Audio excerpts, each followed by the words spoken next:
भूतिया रास्ता। यह कहानी है सुजानपुर की पहाड़ों के बीच बसा एक खूबसूरत गांव। लेकिन कहते हैं इस गांव तक आने वाला जंगल का रास्ता भूतिया है। प्रभाकर कुछ दिन पहले ही इस गांव में रहने आया था। उसने भी गांव वालों से इस रास्ते के बारे में सुन रखा था, लेकिन प्रभाकर चुड़ैल भूत पर विश्वास नहीं करता था। एक दिन वह रात को उसी रास्ते से अपने बाइक से शहर से लौट रहा था और उसकी बीवी सुगंधा भी उसके साथ थी। अचानक से एक बिल्ली उसका रास्ता काट देती है। प्रभाकर जोर से ब्रेक लगाता है, तभी वही काली बिल्ली उसके बाइक के पास आकर गुर्राने लगती है। दोनों बिल्ली को भगाने का प्रयास करते हैं, लेकिन उस बिल्ली का गुर्राना बंद नहीं होता है। गुर्राते गुर्राते वह सुगंधा के ऊपर चढ़ जाती है। वह उसे काटने का प्रयास करती है, लेकिन बिल्ली को उसने कस के पकड़ रखा था। तभी प्रभाकर बिल्ली को पीछे से पकड़ता है और सुगंधा को उसकी पकड़ से छुड़ाता है। फिर प्रभाकर एक पत्थर उठाकर उसे मारता है। बिल्ली जोर से गुर्राते हुए सामने के पेड़ पर चढ़ जाती है और अचानक वहां से गायब हो जाती है। उसे अचानक गायब होते देख दोनों डर जाते हैं। प्रभाकर, ये बिल्ली कहाँ गायब हो गई? सुगंधा, गाँव वाले सही कहते हैं, ये रास्ता सच में भूतिया है। वो बिल्ली जरूर कोई भूत होगी। प्रभाकर, तुम भी ना, जंगल का रास्ता है,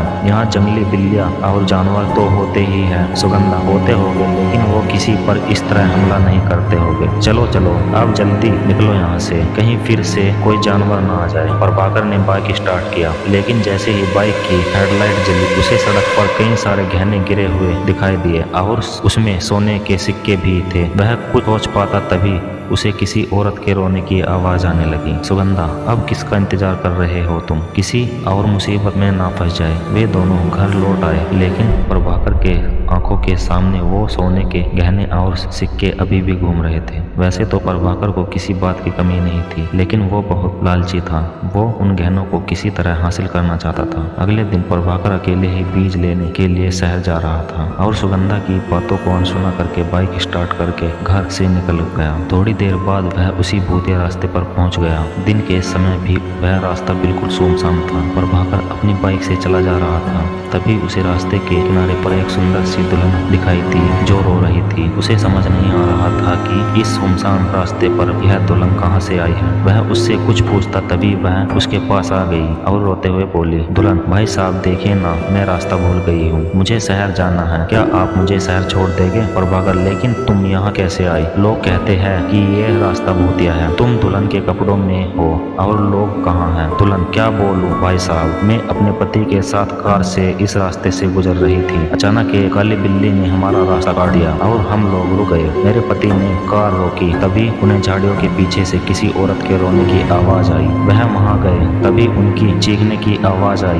मैं दौड़कर वहाँ गई तो देखा वो वहाँ मरे पड़े हैं। प्रभाकर, तुम्हारा पति मर गया? दुल्हन, हाँ वो मर गए, उनकी लाश झाड़ियों के पीछे पड़ी है। आप प्लीज मेरी मदद करिए और मुझे शहर तक छोड़ दीजिए। बदले में मैं आपको ये सारे सोने के गहने दे दूंगी और मेरे पास कुछ सोने के सिक्के भी है। सोने की बात सुनकर प्रभाकर के कान खड़े हो गए। वो तो इसी की तलाश में आया ही था। उसने उन सिक्कों को अपने हाथों में ले लिया, लेकिन जैसे ही उसने अपने हाथों में लिया वह लड़की अब दुल्हन से चुड़ैल में बदल गई और जोर जोर से हंसने लगी और प्रभाकर धुएं में बदलने लगा। कुछ ही देर में प्रभाकर पूरी तरह से धुएं में बदल गया। उस चुड़ैल ने उस धुएं को एक बोतल में कैद कर लिया और ऊपर से ढक्कन लगाकर पहाड़ी के पीछे अपने घर के तहखाने में ले गई। वहां पर पहले से ही धुएं से भरी कई सारी बोतलें थी। चुड़ैल, आज मेरी 11 लोगों की गिनती पूरी हो गई। बिना सोने का लालच दिए मैं इन्हें धुएं में नहीं बदल सकती थी। लालची कहीं के, कल अमावस्या है, कल मैं इन सबको इनके असली रूप में ले आऊंगी और इन सबको मारकर इनके आत्मा पर कब्जा कर लूंगी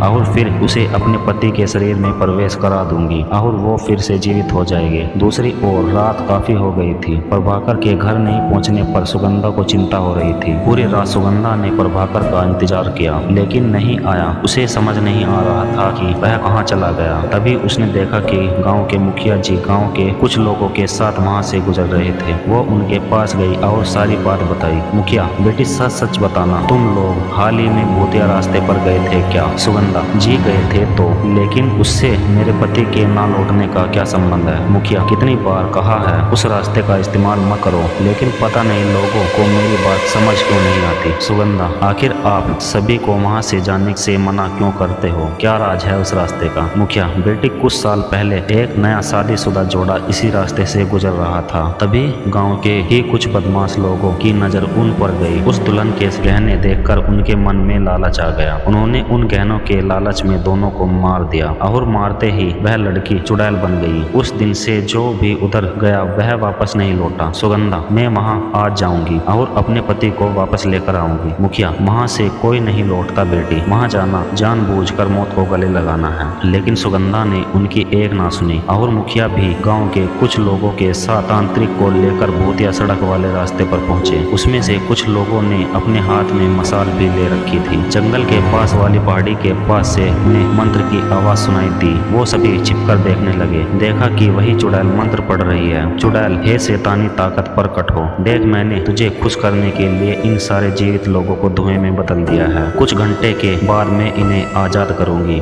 और इन्हें एक एक करके मारूंगी। इनका खून तुझे पिलाऊंगी और फिर इनके आत्मा पर कब्जा कर अपने पति को जीवित करूंगी। तभी तांत्रिक ने एक पत्थर उठाकर एक बोतल पर मारा। उसमें कैद एक आदमी बाहर निकला। चुड़ैल को इस बात का पता नहीं था क्योंकि वह आंखें बंद करके मंत्र पढ़ रही थी। तभी मुखिया जी बोले, अरे ये तो भीमा है। इसके साथियों ने ही मिलकर उस बेचारी औरत और उसके पति की हत्या की थी और ये लोग तो उस घटना के बाद गांव से गायब ही हो गए। तांत्रिक, वे गायब नहीं हुए थे, ये चुड़ैल ने सबको कैद कर लिया था। इन्हीं की आत्मा से वो अपने पति को जिंदा करना चाहती थी। सुगंधा, पर इसने मेरे पति को क्यों पकड़ा? मेरे पति ने तो कुछ नहीं किया था। तांत्रिक, तेरा पति इन गुंडों की तरह लालची था। वो भी इसके गहने के चक्कर में आ गया। इसे अपने सिद्धि को पाने के लिए 11 लालची लोग चाहिए थे। 10 तो ये थे लेकिन 11 की गिनती पूरी नहीं हो रही थी। लेकिन उस दिन जब तुम और तुम्हारा पति इस रास्ते से गुजर रहे थे तभी इसने जान लिया कि तेरे पति को लालच में फंसाया जा सकता है। वो बातें कर ही रहे थे कि चुड़ैल अपनी आंखें खोली और अपने सामने फूटी बोतल देखकर गुस्से में भर गई। इतने में तांत्रिक ने कुछ मंत्र पढ़कर मसाल को उसके ऊपर फेंका। वो जलने लगी। इसी बीच तांत्रिक ने सारी बोतलों को पत्थर मारकर फोड़ दिया और उसमें से कैद सभी लोग बाहर निकल गए। प्रभाकर भी उसमें से एक था। उसे देखकर सुगंधा रोने लगी। चुड़ैल, ये तूने ठीक नहीं किया तांत्रिक। इन लोगों ने मुझे और मेरे पति को मारा था। तुमने इन दुष्टों को आजाद कर दिया। तांत्रिक, इनकी गलती की सजा इन्हें जरूर मिलेगी, मैं इस बात का वादा करता हूँ। लेकिन तू जो कर रही थी ये करके तू ईश्वर को चुनौती दे रही थी। एक बार जो मर गया उसे जीवित नहीं किया जा सकता। चुड़ैल जलकर राख हो गई। इसके बाद गांव वालों ने उन बदमाशों को पुलिस के हवाले कर दिया। प्रभाकर के साथ साथ पूरे गांव वालों ने लालच ना करने की कसम खाई। उस दिन के बाद से वो रास्ता भूतिया नहीं रहा। चुड़ैल की आत्मा मुक्त हो गई थी। दोस्तों, आपको कहानी कैसी लगी प्लीज हमें कमेंट में बताइएगा और ऐसी ही इंटरेस्टिंग कहानी सुनने के लिए हमारे YouTube चैनल को सब्सक्राइब कीजिएगा। मिलते हैं एक और नई कहानी में, तब तक के लिए धन्यवाद।